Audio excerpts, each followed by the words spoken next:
దీనికి సంబంధించి అక్కడ మైనింగ్ డిపార్ట్మెంట్, రెవెన్యూ డిపార్ట్మెంట్, తర్వాత పోలీస్ డిపార్ట్మెంట్ వాళ్ళు 24/7 మనం అక్కడ ఉండడం జరుగుతుంది. మెయిన్ దీంట్లో ఏంటంటే మనకు 24/7 మన డిపార్ట్మెంట్ని అయితే మెన్ను మనం అక్కడ డిప్లాయ్ చేయడం జరుగుతుంది.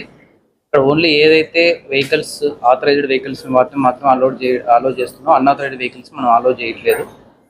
At the same time 24/7 CCTV network కూడా అక్కడ మనం ఆల్రెడీ రన్నింగ్ అవుతా ఉంది.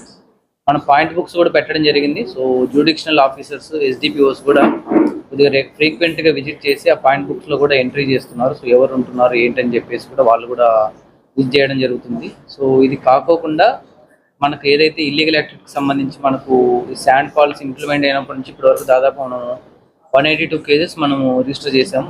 దాదాపు ఒక 353 మంది మీద మనం కేసులు పెట్టడం జరిగింది. సో 298 వెహికల్స్ మనము సీజ్ చేసాం ఇప్పటి వరకు. సో ఇల్లీగల్ యాక్టివిటీకి సంబంధించి సో మనకు 3 రకాల సోర్సెస్ ఉంటాయి. ఒకటి మా డిపార్ట్మెంట్ పరంగా మేము ఇంటెలిజెన్స్ మేము ఓన్గా డెవలప్మెంట్ చేసుకొని ఆ రైడ్స్ అవన్నీ కండక్ట్ చేస్తాం. 2 కామన్ పబ్లిక్. సో వాళ్ళ నియర్ బై ఏరియాస్లో ఏదన్నా లీగల్ యాక్టివిటీ ఉంటే కూడా మనకు వాళ్ళు ఫోన్ చేసి చెప్పినప్పుడు ఇమీడియట్గా మనం లోకల్ పోలీస్కి చెప్పి మనం రైడ్స్ చేస్తున్నాం. At the same time media ద్వారా కూడా మనకు ఇన్ఫర్మేషన్ వచ్చినప్పుడు కూడా మనము యాక్చువల్గా రైడ్ చేయడం జరుగుతూ ఉంది.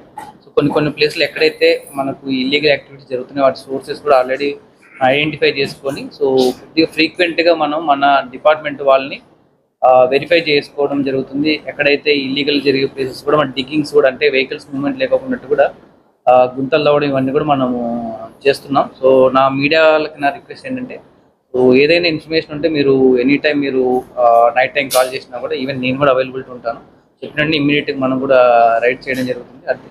అదే కాకున్నట్టుగా revenue department, mining department, police department కూడా మనం జాయింట్ రైడ్స్ కూడా చేస్తున్నాం. సో నిన్న కూడా దాదాపుగా 5 కేసులు రిజిస్టర్ చేసి 9 ట్రాక్టర్స్ మనము సీజ్ చేయడం జరిగింది. సో మీడియా వాళ్ళు కూడా ఏంటంటే మనకు ఇది గవర్నమెంట్ ఎంతో ప్రతిష్టాత్మకంగా తీసుకొని చేస్తుంది కాబట్టి మనం కూడా ఏదైనా ప్రింట్ మీడియాలో మనం రాసేటప్పుడు కూడా కొద్దిగా ఇంపార్షియల్గా రాస్తే బాగుంటుంది. ఎందుకంటే మెసేజ్ ఎలా మనం ప్రాపర్గా జనాలకి రీచ్ అయ్యేటట్లు ఉండాలి. సో మీరు చెప్పేదాన్ని బట్టి కూడా జనాలకి దీని మీద ఒక ఒపీనియన్ వచ్చేస్తున్నాడు, పర్సెప్షన్ అనేది వస్తుంది. కాబట్టి సో ఏదైనా ఉన్నా కూడా మీరు డైరెక్ట్గా ఎనీ టైం మీరు చెప్పొచ్చు. ఎందుకంటే ఇది మనం ఎవరైతే కన్జ్యూమర్స్ ఉంటారో వాళ్ళకి రీచ్ అయ్యేటట్లు చేయడమే మన మెయిన్ ముఖ్య ఉద్దేశం. కాబట్టి అది అందరి రెస్పాన్సిబిలిటీ. సో మా సైడ్ నుంచి కూడా ఏమైనా ఇష్యూస్ ఉన్నా కూడా మీరు డైరెక్ట్గా చెప్పినా కూడా మనం దాన్ని కూడా రెక్టిఫై చేసుకుంటాం. గ్రౌండ్ లెవెల్లో ప్రాబ్లమ్స్ ఏం ఫేస్ చేస్తుందని చెప్పేది కూడా చెప్తే కూడా మనం దాని తగ్గట్టు కూడా యాక్షన్ ప్లాన్ ఒకటి తయారు చేసుకుంటాం. Thank you.